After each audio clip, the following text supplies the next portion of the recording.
સુરત જિલ્લાના મહુવા તાલુકાના અનાવલ ખાતે આવેલ બામજી પેટ્રોલ પંપ પર બની ઘટના 31મી તારીખની રાત્રે પેટ્રોલ પંપના કર્મચારીઓ પેટ્રોલ પંપ પર સૂતા હતા ત્યારે અચાનક કડાવર દીપડો પેટ્રોલ પંપમાં પ્રવેશ્યો હતો અને પેટ્રોલ પંપ પર બેઠેલા બે શ્વાનો પર આવીને હુમલો કર્યો હતો।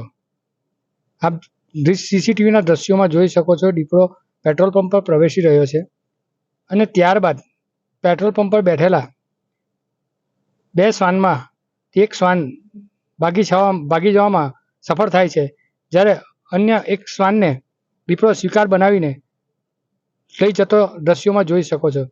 સમગ્ર ઘટના સીસીટીવીમાં કેદ થવા પામી હતી। જોકે ઘટનાને જોઈ પેટ્રોલ પંપના કર્મચારી તેમજ માલિક પણ ચોંકી ઉઠ્યા હતા। માલિક દ્વારા વન વિભાગને જાણ કરવામાં આવી હતી।